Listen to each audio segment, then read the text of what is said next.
We're back, and WWE went to Europe. Netflix said, let's expose everybody, including Triple H and the R-Truth contract drama. Sami Zayn's got the hometown advantage, but it's about to be a cold night in hell in Montreal. And Raw was in Ireland for the Prince versus the Punk for a banger. Drew McIntyre's dragging people through 3 stages of hell, and Cody Rhodes is one emotional promo away from starting another Cody Crybaby Movement to get his title back. So Jesse, let's get it started. Ring the bell.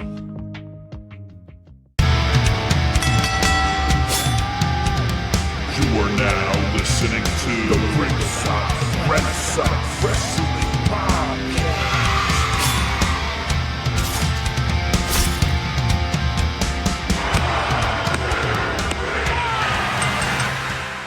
And we're back for another episode of Ringside Renaissance. And we are, as seen on Netflix, Busted Open Approved, the original bad boys of the wrestling podcast world. And we are rated RR for Ringside Renaissance. And I'm here with the best co-host, the best tag team partner, the best friend in the world, very deadly Jesse.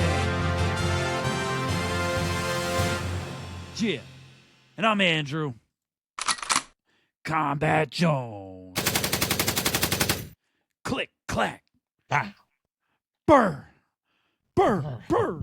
It's about to be a cold one for Saturday night main event in Montreal. And we gonna be there, baby. Reppin Ringside Renaissance. Hell's gonna freeze over because, you know, we are going through hell in America right now. Say a prayer for us.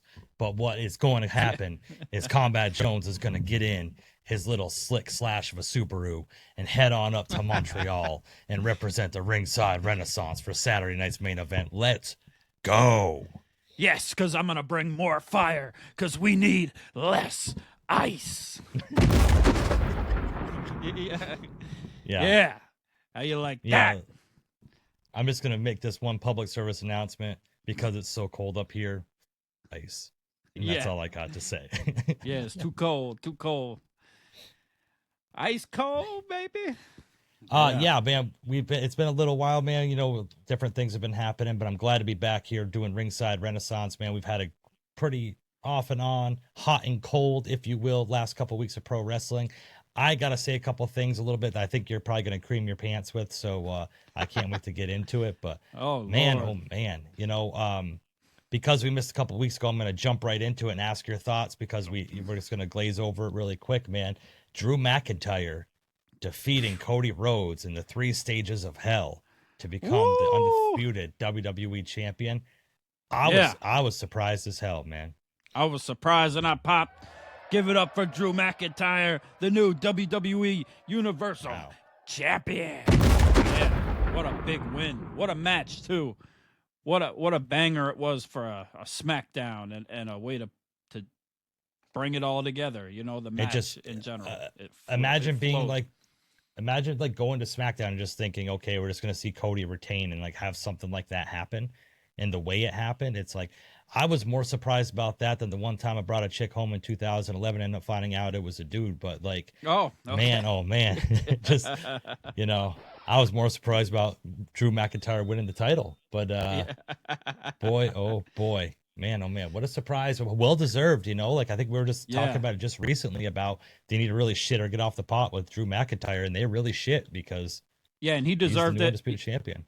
They were over in Europe doing their thing. They've been over there doing all their house shows too, and he's been getting one hell of a pop. A lot of people have been buying into Drew McIntyre lately. Of course, he had his title run back in the early pandemic days. Everybody kind of forgot about that whole thing, and that was great. Even so, he deserves it to get it back, and he got a lot of love for it too that night winning. You know, it was kind of back and forth, and, you know, going forward even after that, he was able to get back and get heat the way he needed to get it too at the same time, while still, you know, getting the love that people wanted him to win. People were upset with Cody just holding on to the title, and it'll be interesting going forward to see where that lands everybody with the Royal Rumble and the Elimination Chamber, and it really shakes things up, and that's exactly what we want, because we want the unpredictable. We want to not know what's going to happen next, even if Unreal tells us 6 months or a year later, you know. But yeah, shout out to Drew McIntyre, man, well deserved. He's a worker. He puts it in, and him and Cody had great chemistry in the ring. Very well put together match, and it ended just right. And yeah, what a banger! What a way to keep Cody strong by having Jacob Fatu returning and having that whole thing. And, you know, I'm glad you said that Drew McIntyre puts it in, because, you know, very deadly Jesse never pulls out. But I'm just saying, I'm really nervous about what's going to happen going to Royal Rumble because of everything that's going on. And I really don't want to happen what I think is going to happen. But, man, let me tell you about Complex Jones. Okay. He has a Olympic gold medal champion winner in Jenga. Because your pullout game is strong. I got you. There you go. Oh, yeah. No, I'm talking about pulling the blocks out. No. Okay. Yeah. I mean, I put them into. Yeah. You got a block cock? That's pretty cool. Hey, I mean. Yeah. Jacob Fatu is very interesting, adding it into the equation, because of course he did go out leading into that, who was supposed to have the number one contender match, and he was injured, and then he just shows up, and at the end of that match, you know, he kind of costs it for Cody too. So we really don't know what's going on with him and his explanation, or what his problem is with Cody, or if he has one, or if it was just collateral damage, or what the hell was going on. I still don't quite understand the dynamic with it, but their match is set for Saturday night's main event for Cody versus Jacob Fatu, which seems like it's got the potential to be quite a match, to be quite a banger. And leaves the door open for a lot of opportunities within that match for people to run in or get involved, or who the hell knows what's going on with the championship and all that. Yeah. Being the time of the year, you know. Yeah, it's going to be cold up there, but that match is going to be hot. But it's gonna be the whole concept, because, you know, this past week on SmackDown, Drew McIntyre came out. He had his Roddy Piper type entrance with the bagpipers and stuff. Yeah. And, you know, got a nice ovation, but he was still trying to play the heel. Jacob Fatu came out and Randy Orton originally came out and confronted him, and then Jacob Fatu came out, but like Jacob Fatu is going after Drew McIntyre and after Cody Rhodes at the same time. Like, were they in cahoots with taking Jacob Fatu out? Yeah, and Cody's kind of changing a little bit too, and like it's kind of the evolution of Cody Rhodes, and it might not. You know, everybody thinks, oh, it's gonna, you know, we want Cody to go heel, or he's gonna go heel, but this might be like a slow evolution where it's like 2 or 3 years down the line, it's like he goes heel. Not like it's gonna happen next week. Like we're just getting Cody more rough around the edges, where he's willing to go to farther lengths to win, and you know, do more stuff to stay in that title picture and keep his title, and see how far he's willing to go. So we don't know that yet, I guess. And it's kind of interesting to see, because we can see more edginess coming out of him, right? Pause. Yeah. Or more edging coming out of Cody. Yeah. So it's interesting to see what his character, where they're going to go with it and everything, you know, how straight he's going to be, and where that leaves Jacob Fatu also, because he was getting before he went out, he was over too. He had already kind of made that jump to being the anti-hero, or being a face, or what, you know, baby face, whatever you want to call it, you know. So, yeah. I don't know. Like I'm excited to see what's going on. I mean, obviously we have the Fatal 4-Way match in Saturday night's main event as well. Yeah. To determine who's the number one contender. I assume the title match is going to be at the Royal Rumble. So I have my bold hometown prediction for those ones, but yeah. Yeah. It's exciting, but you know, I like Randy Orton's kind of whole dynamic in the whole thing. You know, kind of, I'm a little upset that we never got the Cody Randy Orton feud that I think we were kind of talking about for the better part of a year, with him kept looking at the title and staring down the title and Right. going home and maybe rubbing some out in his used gym socks like over the title. We never got that, and I'm a little bit upset, but Not you yet. never know. Not yet. Yeah, not yet. Not yet. Yeah. Yeah. It seems When like it's- it's something they're probably headed to at some point, you know. Yeah. whether We've been saying that it's- for how long? Yeah. Man, oh man. Yeah, so SmackDown kind of came together to form that fatal four-way. You know, that's kind of been the point of it. And, you know, Sami Zayn got the win, Trick Willie got the win, Randy Orton got the win, and Damian Priest got the win. Yes. So that'll be the fatal four-way at Saturday night's main event in Montreal, where Sami Zayn is, of course, the hometown hero. And the last time he was there in the main event for a PLE, at least, was against Roman Reigns for the Bloodline whole battle thing. And, of course, he came up short that time, but it should be interesting to see. I would assume that's going to be the main event with Sammy being in the match, but you know, depending on, you know, everything else, who knows? Who knows? It's interesting. Might be the women's tag team title, because I know you're excited about that one. You're damn right. Yeah. I like how Trick Williams defeated Matt Cardona. Everybody's automatically assuming Matt Cardona is being buried in WWE because he lost one match. Yeah. Ridiculous. And a little sidetrack, because you talked about Unreal. I love how people watch Unreal and all of a sudden think they're experts in the business and like think they know everything that goes on. Like, you're watching a scripted reality show and think that you know, like, the really going ons that's going on. They're not showing you the whole picture in that Unreal. But to get to Unreal too, I know you haven't watched it. You don't want to ruin the magic or whatever, but I binge watched it. It was good.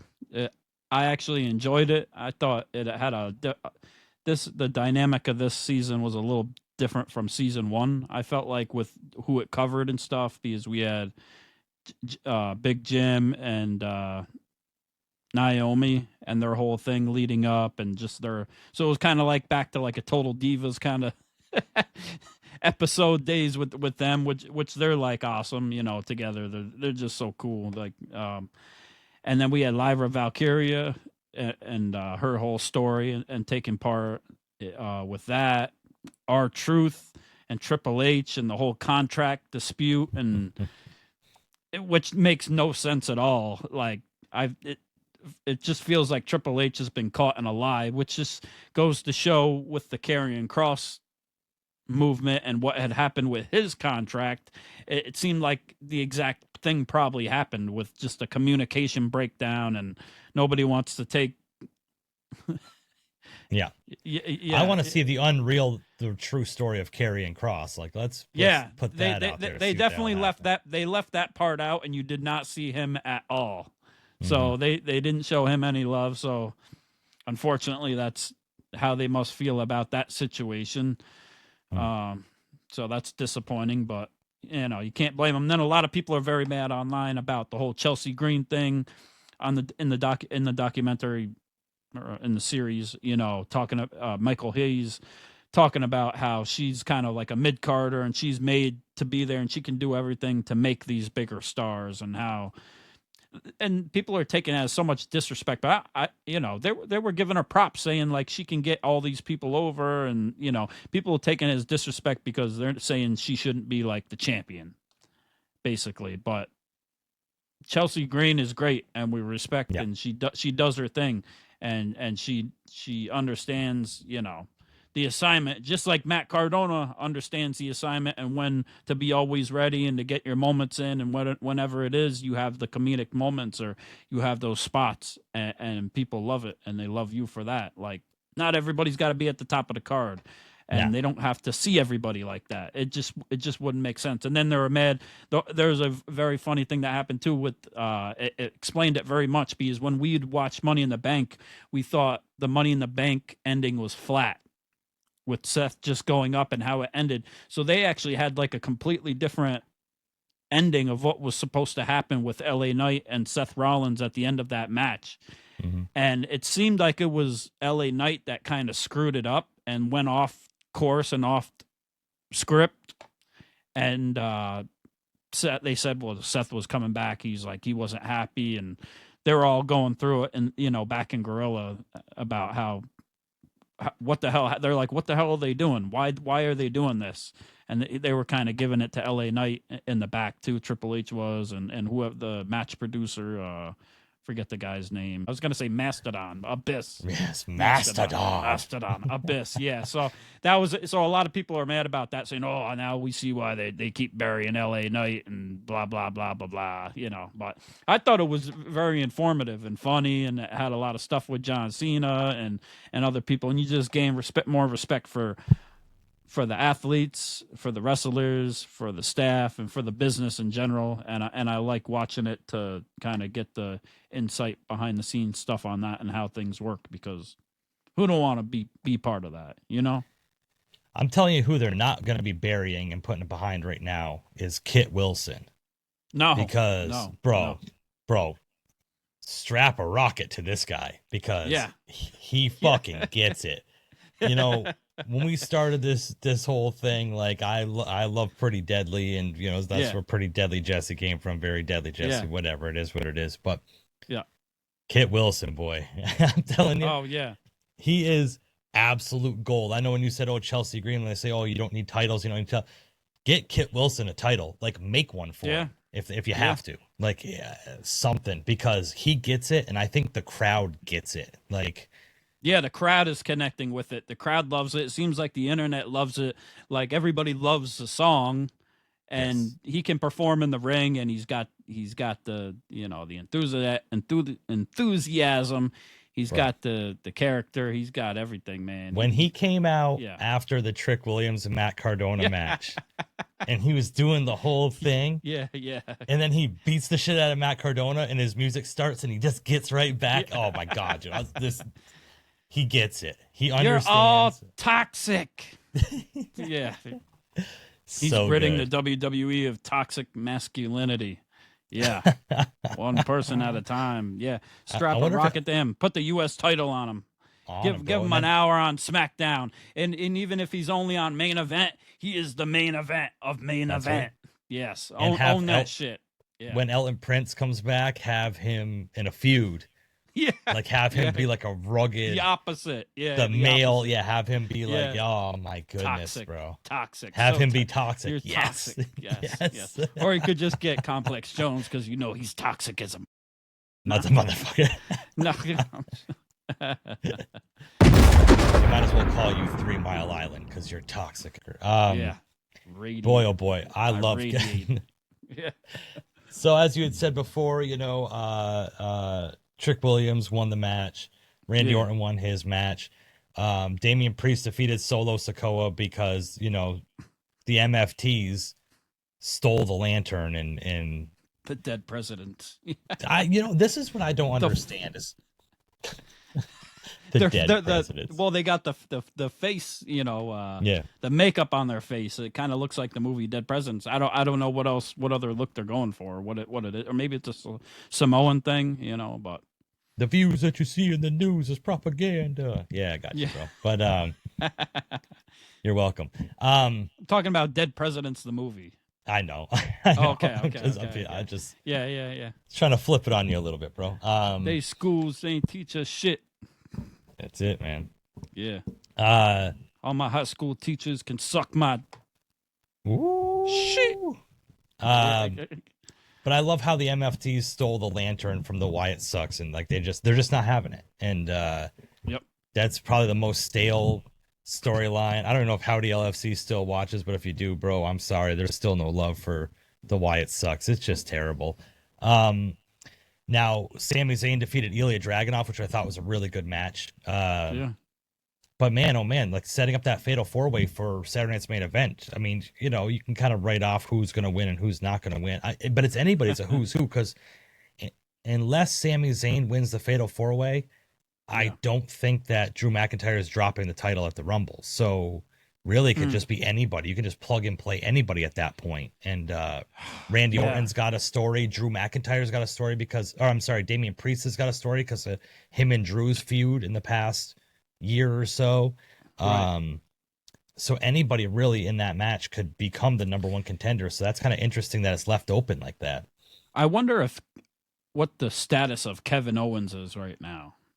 Because if there was a time, besides the Royal Rumble to come back, if he could, Montreal has always been a place where he's came out and assisted Sami or had something happen with Sami, or that's where he's from too. They're both from there, right outside Montreal. So yeah, could maybe some interference to cost Sami the match or something? Or now, do you really think that they could pull the trigger to the extent of having Sami win at Saturday night's main event, win at the Rumble and win the title, and then have Kevin Owens return at the Rumble and win the Rumble, and then have Sami versus Kevin in the main event at WrestleMania?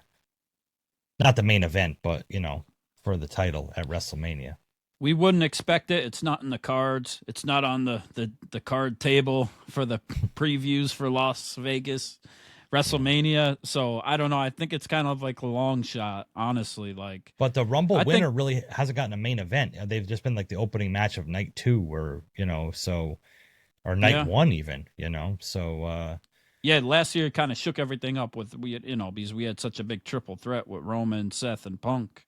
Well, even the year before, remember? Yeah. Even the year before, right? Because Kevin and Sami. Or no, that was the year before Cody Rhodes won the Royal Rumble, but we had Drew McIntyre won the Elimination Chamber to fight Seth Rollins. Yes. That's right. But yeah, I'm interested to see where it goes, man. But I'm more excited about Raw. SmackDown's been picking it up for me a little bit, but I've really been excited about Raw. And I gotta say this because, and we'll get into it more, but the last month or so of wrestling, dude, ever since CM Punk's put that title around his waist, he's been putting on bangers of matches, bro. All the match with Braun Breaker, the match with Finn Balor. It's like, okay, this is the CM Punk that I wanted. This is the CM Punk right here, And as soon as we had that promo and Finn had came out and went face to face with Punk the week before the match and challenged him to a match in his hometown in Ireland, or near his hometown in Ireland, we knew we were going to get a banger because we all knew in our hearts that the old Finn Balor was going to come back, and it was a hell of a match. Yeah. And hell of a reception, just a crowd at Raw in Ireland, to see and hear. All the European crowds were good along the way, and all the shows, regardless of what was going on. They make it seem like it's a PLE every night, even if it's just for the Wyatt 6. They make them seem like the, main eventers. But yeah, Finn and Punk put on one hell of a match, just an exhibition of everything, and took all their best shots at each other, and the best man came out on top, the best in the world, of course. And there was no interference or anything from the Judgment Day, nothing like that. And Finn came out to the old music, did his old dun dun dun dun dun dun. So good. Yeah. Dun, dun. Yeah.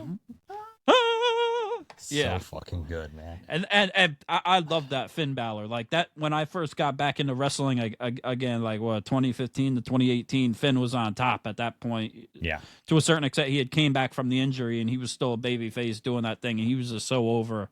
And Finn was so great back. His NXT run, bro, with that, with the Demon and yeah, yep. Second to none. So good. And then he started the Bullet Club, they all say, and all that. So it's so much history there and everything. And for him and Punk to finally be able to get in the ring together, it was definitely special. So didn't disappoint. Didn't disappoint. And that's what's great about them having the title on Punk right now, and kind of distance from the Vision, because he's able to have kind of these other dream matches too that we didn't think we'd get. I mean, could we get AJ Styles down the line here too, maybe, hopefully, and some other people to fit in between all this other Vision stuff? It's very possible, Now, do you think AJ Styles is going to last long enough to have a dream match with CM Punk? Because, Yeah, I could cut you off right there and say there's no way in hell. I don't think, it just makes sense and no sense at all for the WWE to want Gunther to win and AJ Styles to retire and have to leave. And it makes no sense in hell for AJ Styles to win and Gunther to lose and lose all that momentum. Neither of the outcomes work. And that seems to be consensus around, IWC and most of that, I think. And if AJ Styles, he's not going to retire right now. There's no way in hell. It ain't over. So who are we going to get? Brock Lesnar?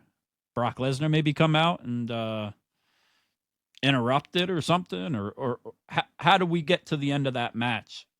How do we put that match together so neither of them take a loss, and neither look weak? But that's exactly what needs to happen, though. I know, right? We're going to do our Royal Rumble predictions, and I don't even know. I have no idea whatsoever. Yep. I can't even, I'm going to flip a coin, honestly, because there's no other way to really determine that match. I mean, like you said, unless there's like a schmoz and some sort of outside interference or something, I really don't know, but. Because we're almost there, and we don't know what Cody versus Jacob Fatu means. Does that mean whoever wins that gets a title shot at Drew then, or whoever's got the championship after that? Are they going to enter the Rumble? Like, if you have a match at the Rumble, are you in the Rumble? Well, I'm glad you said that. Well, Jacob and Cody's at Saturday night's main event, but Cody came out and he said, "I declare myself as the first entrant in the Royal Rumble." Does that mean he's entering at number 1, or is he the first person that declared for the Rumble? Because the way he said it, declare. He said, "I'm declaring myself the first entrant." But when he said, "I'm the first entrant," does that mean you're number 1? Is that what Cody's going to try to do here? He ain't winning. He ain't going to be a 3-time. You think so? Oh my God. But I'm saying entering number 1 and going the distance. Is that his goal, or is it just I'm an entrant? I'm just going to enter. He must have been he was the first person that said it out loud that he's entering for it. So I would assume he's not going to have a match at the Royal Rumble then. So it'll be interesting to see what happens with this Jacob Fatu thing. So he's going to finish off Jacob Fatu, and that's going to end their beef, and Jacob Fatu going to eliminate him from the Rumble then, or be part of some shenanigans with that? I don't see how this has to do with the story, unless he attacked Jacob Fatu. I think Fatu and caused the injury, or what Drew. I think Drew's going to come out and interfere with the Cody and Jacob match, and then they're going to kind of just let bygones be bygones. You know what I mean, kind of thing. That's probably the best. That's probably the best outcome, I would think, for the whole situation. If you want both of them to continue being babyface, Right. And Gunther had said that, too, during the AJ Styles thing, that he was declaring for the Rumble. That's why he wasn't originally going to do the match, with AJ. So we know that he's in it. But, yeah, it's going to be interesting to see what comes from Saturday night's main event. And then, we have a 3-hour SmackDown leading into Saturday night's main event the night before that. It's going to have to set up a lot, too. As far as the Royal Rumble is concerned, because it's right after that. It's in Saudi Arabia, and they're already putting up the banners. You can see the people's faces, I guess. So people are making out the faces and saying, getting the faces all wrong on the banners over there. They've already put up and starting all types of rumors and drama. That's a bunch of bullshit and not true. But you'd expect nothing less than the IWC, and I love it. Good job, guys. Good job. I love how they set up this whole thing with AJ Styles and Gunther, because, AJ Styles came out, name your stipulation. And Gunther was like, no. It almost reminded me of The Rock and Mankind way back in the day. But, right. When Mankind had the title and The Rock was like, oh, any stipulation and whatever. So, but then you just had AJ just being intense and being like, say it. And Gunther told him, man, I want your career on the line. Think it over. But I can't even do a Gunther impression. Gosh. Think it over. Yeah. Think it over. Yeah, no. Arnold Schwarzenegger. Yeah, We're a little too far with that one. But I'm excited because, like I said, I really don't know where they're going to go with that, the direction of it, whatever. But and a lot of people said with TNA going on to AMC now and having their weekly show and whatever, that like the only right thing they can do with that is to have AJ Styles have one final run in TNA, and if he retires or has a retirement match or whatever, it's not like, oh, I retired from WWE, I can go have a run in TNA. It's like you're retiring. So right, that makes sense too. So we could see AJ lose, I guess, and then go to TNA and have a whole run there and be the champion, or not necessarily have to be the champion because Santana just got the belt back. So I don't really know if that's the right move either. But man, Santana versus AJ Styles. Yeah, yeah. It's great, and it's good to see TNA back on TV. The first episode I thought was decent. It I don't know. I thought there was good and bad things about how they had the presentation of the night and how they explained things and some of the matches. I don't know. I was like 50-50 on it, but I think there's a lot of potential there for TNA and what they're going to do, and it just depends what the writing is, for the storylines and then the wrestlers that they're going to put out there for that amount of time on TV. I think that's very important for what they need to do, but they tried to set the table on the stage, and I don't know. We'll see. I like shout out Aaron Loves Wrestling, who's already declaring that AEW is still the number 2 promotion and TNA will never be. It's like, buddy, they've been on a TV deal for 1 week. Like, yeah. Call me crazy, but I like my wrestling without nails and glass and everything else, staple guns and everything else in it. But it is what it is. But man, I really hope AJ Styles doesn't retire this early. They said that this is going to be his last year in wrestling, so they already have that kind of going on. But like you said, I really just can't see a world where they just take Gunther's momentum away from him and have him lose to AJ Styles after a build up like that, unless AJ like has to go now because he's like so hurt and he cannot wrestle anymore that he has to get out right now. Other than that, there would make it makes no sense unless they're going to do a fake retirement and he retires and then he comes back or something. But it's got to be some type of shenanigans this time. Maybe, like how Gunther got one over on him, kind of tricked him a little bit. He's going to trick Gunther this time, I'm thinking, or something. And maybe that can kind of, even if Gunther loses, it still saves him. It doesn't make him look weak and keep the momentum. But you don't want to have a complete beatdown or just get put down by AJ Styles because you kind of lose the momentum to a certain extent. But I don't know. Maybe he needs a slap back in the face, and he can take a loss and still bounce back from it. It's possible. I mean, the only way you could do that and then win the Rumble, and then who the hell remembers? Who the hell cares? Right. Yeah, right? Agreed. Or and then, but it's like chamber. Yeah, I could see a world where like the sleeper holds on AJ, and it's almost the same thing that happened with the calf crusher. Like he taps, but the ref doesn't see it, and then Gunther thinks he won, and everything else kind of protect him a little bit. We'll see. We'll wait for that. The Royal Rumble's a week away, but we had Maxine Dupree do her yet another match against Becky Lynch for the IC title, and Natalia was in her corner. And this would mean so much more if they actually used Natalia in the past year, besides like the last 3 weeks. Yeah, and getting us used to like the Nattie character, where she's kind of has a different type of persona now. We did see like the little vignettes of her training Maxine, but besides that, we haven't really got that character on TV. I mean, most people know about it from other places or hearing it on, Busted Open, or you see it in different indie things or in the dungeon or her own videos, right, of what she's been doing with that character. But what's your like take on the ending of that match, and why do you think Nattie did what she did?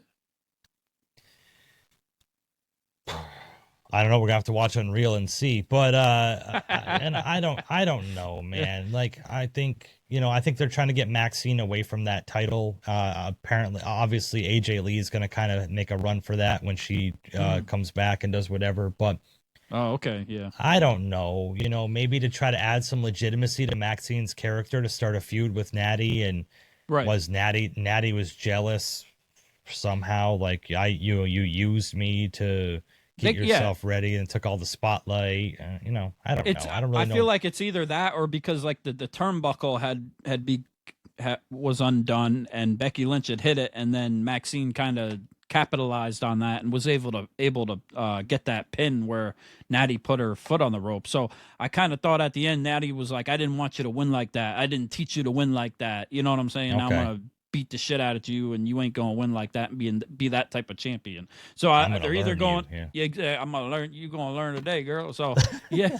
So I thought it was either that direction or, like you said, like just the typical jealousy thing or beat down thing. But it's a good setup for Maxine to work with Nattie or Natalia and set her aside from that title too, obviously, and because I think Maxine Dupree, a lot of people love her too, but it's very possible that she has it in her to be a great heel, even maybe too, with her, just her whole look and arrogance. Yeah, arrogance. It seemed like she might kind of have that kind of vibe that could come out of her, like I'm better than you, and in every type of way. So we'll see, with the development too there. But props to Becky Lynch too, because she's just killing it. Becky Lynch is just amazing on the microphone. Definitely the greatest and the best that's been doing it all around. And you can't get any better than that. It's just hilarious and awesome. And to go back to Ireland, with the championship and still find a way to get the heat back on you, that's great. That's great. Great to see. And then the 6-man tag, I just wanted to touch on this really quick. I didn't really care about this match because you have the Vision, who was in the title picture a couple weeks ago, now in a 6-man tag against 3 luchadors, nothing against them. But yeah, you have Austin Theory, who came out, screwed over CM Punk's team at War Games, took out LA Knight, all of this other stuff happening. And now they just have him taking the pin in a 6-man tag match. It's like, okay, I'm kind of... Right. Don't know what they're doing with all of this here. It just seems like they kind of ran out of gas with this Vision thing, and it's kind of the Vision's getting blurry. It seems like the Vision's blurry. We'll have to wait another 6 months to see what for season 5 or season 4 of Unreal to see why they did what they did. But obviously, it was audible for Seth getting hurt. Yeah, where does this leave the Vision? Going into the Royal Rumble and everything. I would assume they're all in it, or most of them. I know the IWC's Vision isn't blurry because they got what they wanted, and Austin Theory's wearing those shorts to show off that dumper again, and that was a real problem when he was wearing them baggy pants. There's a lot of people didn't like not that. happy. Yeah, they don't want a new look. They just want the same old Austin Theory. Yeah. Man. We know he's got a sock stuffed in there. Anyways, yeah. You think so? I don't know. Yeah, I tried doing that one time. I tried stuffing a sock in my pants, but I put it down the backside, so everyone thought I took a shit in my pants. Didn't work out to my advantage. I don't got no room for a sock, so I don't know what it feels like. Yeah. It feels better when you turn it inside out. So this is what I wanted to touch on again real quick before we talk about Saturday night's main event. Quick, the match between Finn Bálor and CM Punk, man. Like we touched on it a little bit, talked about it. Finn Bálor came out to his old music. He had the crowd behind him. CM Punk came out. He's always kind of got that polarizing character that it's mostly cheers now, but in the hostile territory like Ireland with Finn Bálor, it was a little bit harder. But man, oh man, I thought this was a great match from two legends, two future Hall of Famers. They showed that they can both still go. Props to CM Punk for being like such a workhorse and allowing Finn Bálor, who's kind of been delegated to kind of like just a crony in the Judgment Day for a couple years running now. Even back when Damian Priest was there, he was kind of just like the little slimy henchman or whatever. But this was to kind of showcase that Finn Bálor could still do it and could still rise to the occasion on the main event level and get it done. Like not even meet expectations, exceed expectations against the world heavyweight champion. I really enjoyed this match for more than just the match itself, for what the statement that it made. Yeah. That, like, the old dogs are still running the yard, you know? Yeah, because it can mean a lot going forward for Finn Balor with the Judgment Day and that whole dynamic of Liv and Roxanne and Dom. Raquel, all the R's and the L's and the D's. Got a lot of D's in that long. Yeah, who's the leader, or will he go astray and do his own thing to do the right thing? And that, you know, what is JD out again? Yeah, he had to get some hurt. like a neck thing done, I think. Hurt again, yeah, too. And then, you know, Dom's out, which is a big loss right now. Hopefully he's staying out and can be back for the Royal Rumble, but we don't know. We don't know, because that IC title is out too. I don't think it's a serious injury. No vacate. You don't vacate. Yeah, that's why I don't think it's a serious injury. I think it's just kind of a couple week thing, because if it was a serious injury, he'd be out for a while. They'd vacate the title somehow. You would think, anyway. Yeah. I don't know.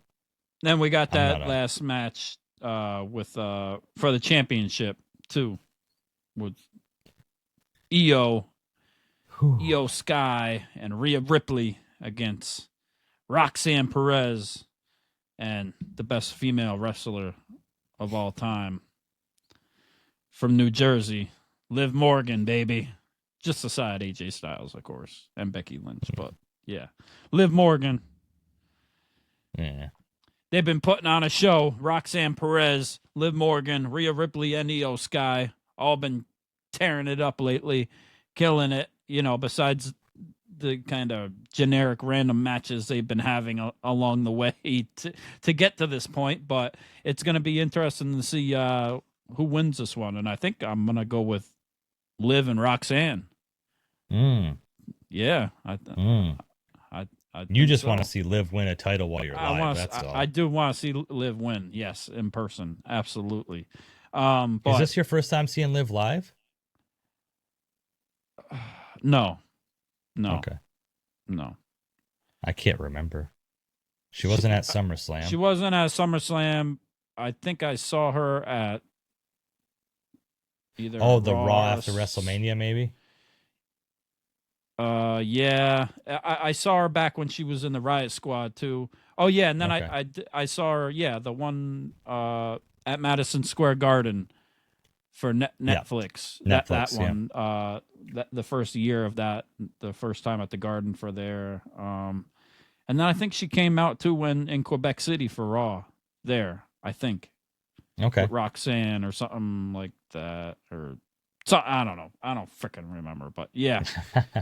Io and Rio are killing it right now too, and they had a big spot on the Unreal documentary too, talking, because, you know, they had their rivalry leading up to them becoming, you know, good friends and now champions, tag team champions. So, and, you know, just to mention, alongside Liv and Roxanne, Raquel has really came into her own. What do they call her? Big Mama Cool? Big Mommy Cool or something like that. Big sexy Mommy Cool or whatever. Like, well, because she took it from Kevin Nash. Yeah, because Kevin Nash was Big Daddy Cool. Yeah.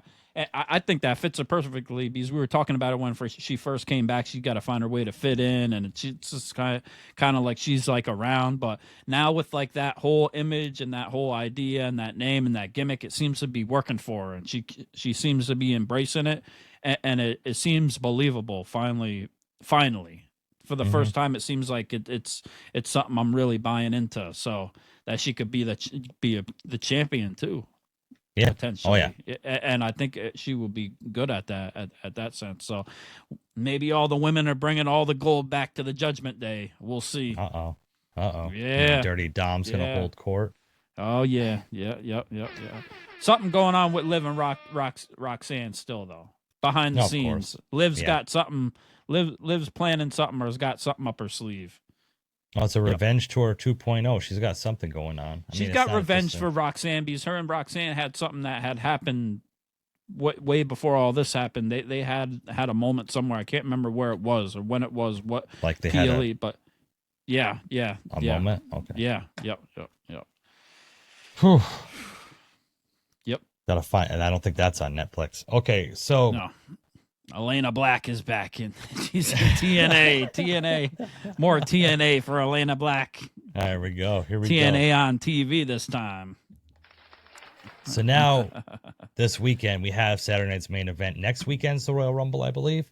And early showtime, I believe, too. Here we go. Get that out of the way. I like it. But like we mentioned at the beginning of the show, Combat Jones will be at Saturday night's main event. Hopefully, the SmackDown before they do add another match, because there's only 3 matches. Doesn't really fit with the 4-match kind of. Hopefully somehow CM Punk shows up, or I expect maybe they will have a match before or match after too, just for the crowd, like they do a lot of times with Raws and SmackDown. So maybe I'll get to see CM Punk. He was advertised on the event page for it, but you know how things change and nothing's set in stone. So it is what it is. I won't sell my ticket. The card is still good. Liv Morgan will be there. It is what it is. We'll see Sami Zayn again at home. Oof. in that same vein, bro, we do have the Women's Tag Team Championship match. Yeah. Liv and Roxanne Perez versus Io Sky and Rhea Ripley. Now, do you think this is when it's going to blow up and Liv is going to kind of have that edge on Roxanne for some reason, kind of pull that ace out of her sleeve, if you will, and kind of reveal like what her whole plan that she's been having this whole time? Or do you think that Roxanne and Liv are going to leave Montreal as the Women's Tag Team Champions? I hope they leave as the champions, but if not, I hope Roxanne takes a pin, and that's kind of the reason why Liv is taking over. But I think Liv has something up her sleeve from something that had happened previously, like I said, with them, and maybe with Dom, and even before that, she's got beef with her. Because I think if you go back to the Royal Rumble a couple years ago, wasn't it Roxanne like one of the few left, and then Liv was one of the few left too? So I think I think the front runners, I think for what they're saying in Vegas and the betting odds for the women's Royal Rumble is actually Liv Morgan and Bianca Belair. Like they're at the top of the list of who people think are going to win. Okay. Yeah. But yeah, I don't know. I'm not exactly sure. But I just know that as of right now, I mean, did Rhea and Io just win the titles just for Liv and Roxanne just to drop them? So I don't really understand that. Maybe that makes sense because they're baby faces and they want like the kind of heel reaction for it. But if they beat the Kabuki Warriors, then it really wouldn't make sense. And it's going to also depend on whatever happens, that night at Saturday night's main event with the other matches too. To how you kind of want to send people home happy. If Sammy doesn't win, if this doesn't happen, you gotta kind of balance it out to have that arc for the audience, to people to get their money's worth. They're going to complain either way, of course. We know that how it goes, but Yep. Yeah, but I'm gonna have to like play devil's advocate here against you, and I'm gonna say Rhea and Io hold on to the titles a little bit longer. They just got that's fair. Yeah. It makes either way. I could see it making sense either way. But like you said, if there's gonna be like a rift in the Judgment Day and stuff, I'd rather it kind of happen now than like on the start to the road to WrestleMania, and maybe build that feud through the Royal Rumble with Roxanne and Liv after like kind of a deception thing that happens during this match. So just for better story, and I'll be Team Roxanne, by the way, if that happens. Just for this story and just for a story moving forward, I'm going to say Rhea and Io are going to retain the titles. Now, I alluded to this earlier, Cody Rhodes and Jacob Fatu. Yeah. I think the match that everybody wanted at the same time nobody wanted, because it's kind of just sort of, hey, let's just have a match. Yeah. There's nothing. It was a grudge match, a blood feud, they're saying. Is there any type of stipulations for the match, or is it just a normal? I don't believe so. Okay. Not that I've seen. I mean, we can look it up, but it just says Cody Rhodes versus Jacob Fatu. So, from what I see, there is no stakes. I like stakes. Just revenge for the 3 stages of hell match, the end of it. That's what it's all about, unless we learn something more going into there, which is very possible we can on Friday Night SmackDown learn more about why this match is happening and get more, drama and storyline with it, which is I assume what they're gonna do. I mean, they have to do it, and hopefully it's something good, something juicy. Yeah. Yeah. So I'm good. I'm just gonna go with my original thought is that like Drew McIntyre is gonna come out and interfere with this match some reason somehow and just try to beat them both down. They're both gonna capitalize and kind of just show the respect and walk off after. I'm the champion. Yeah, I'm the champ. Yeah, that's just what makes most sense to me. Like I said, if you want them both baby faces moving forward, and I think that's kind of what WWE wants, of course, with Cody Rhodes, but I'm sure with Jacob Fatu as well, because he had a lot of momentum before he got injured. Yeah. So, I'm gonna kick both of your faces through. I'm gonna claymore both your faces through the announce table this time. They're gonna get claymored through the table this time, both of you. Man, I got two. I got one claymore, two claymores, one for each of you. Yeah. Boy, oh boy, I can't wait. I can't wait to see. Like I said, the match itself, but like what it's going to set up moving forward. Because I'm really high on Jacob Fatu, and I miss having him on my TV. And like, man, let him win the Royal Rumble. He's not going to, but I'll be totally okay if he does. Yeah, I can't wait to see Liv. Now, the final match where the stakes are set, we have the Fatal 4-Way match for the #1 contender for the undisputed WWE. I can't say that anymore. Cody Rhodes not the champion. Undisputed WWE Championship. Undisputed. Gonna give a claimer. Universal undisputed Universal Heavyweight Championship WWE. The world. By way of Ireland or Scotland. Yeah. Scotland.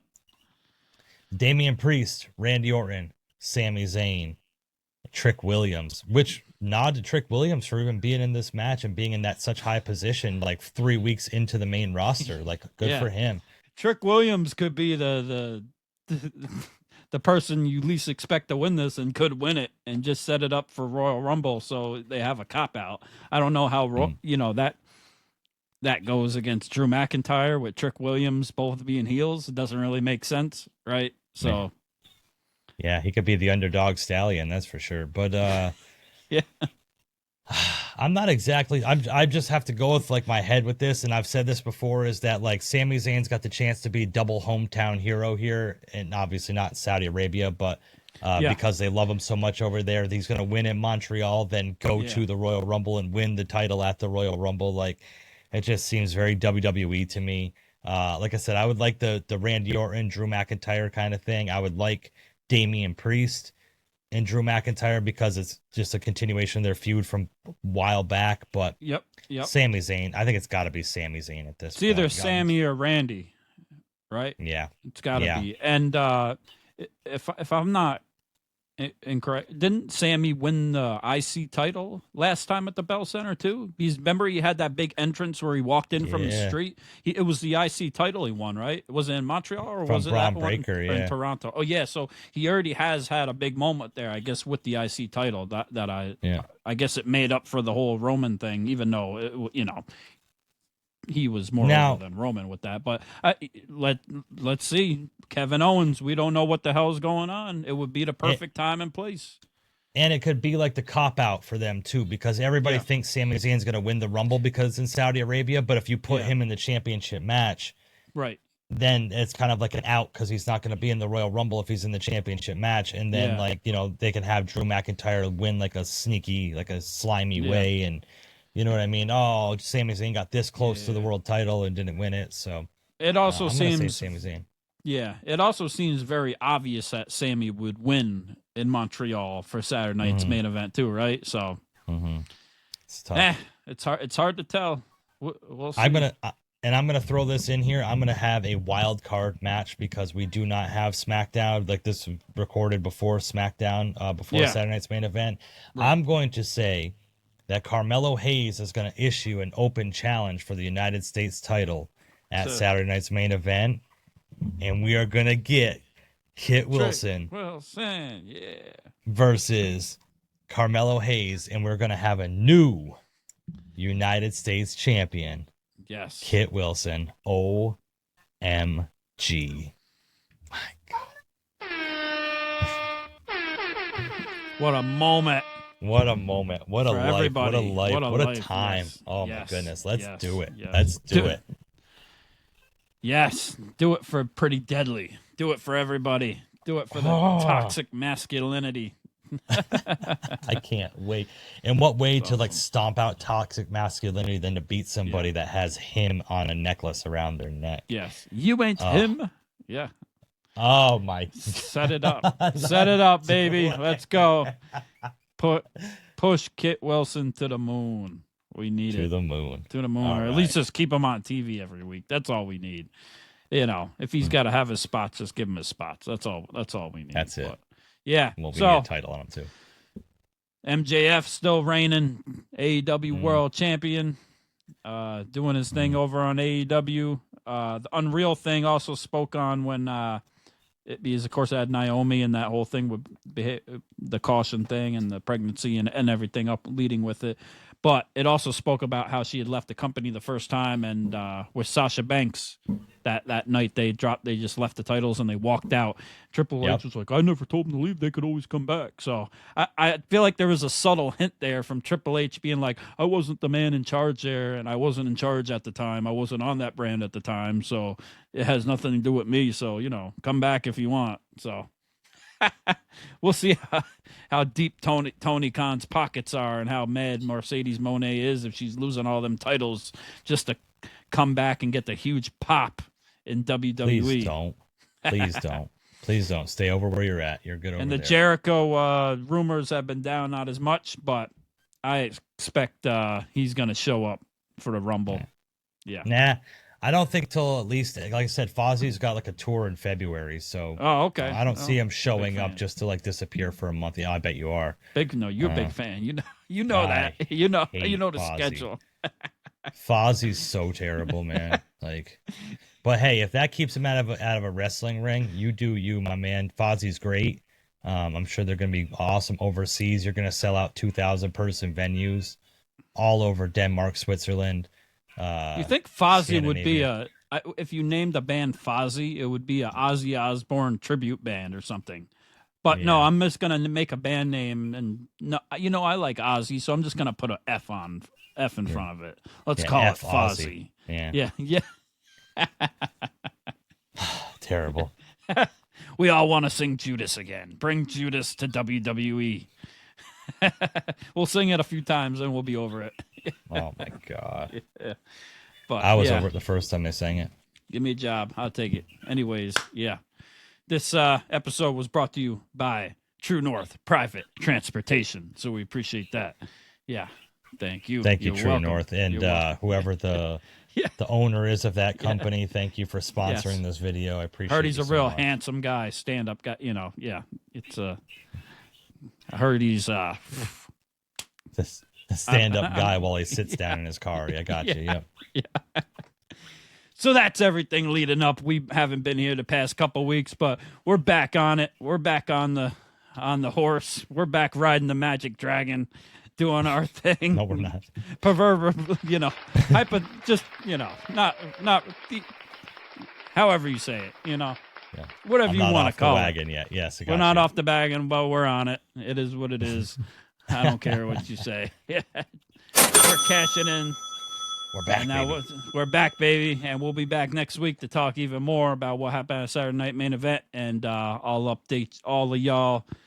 If y'all see me at the event, you can come get a signature, and we can do a signing, meet and greet, I'll hand out some stickers. QR Kev won't be there, but you can see me if you want, But Ringside Renaissance will be there representing in Montreal for WWE Saturday Night Main Event. So can't wait for that to happen. If you do see Combat Jones in the crowd, make sure to take a picture and tag us on social media because that'd be freaking awesome. And let me know. Hit me up if you're there. If you see me there, we'll take a picture. Let me know if you see me on TV. We won't cross sign this time, but who knows? I don't know. We'll see what happens. Seats ain't as good, but we'll see what happens. Yeah, we'll see what happens. But can't wait to be back and talk about what's going on more and leading into the Royal Rumble and Elimination Chamber and WrestleMania season, baby. Yeah.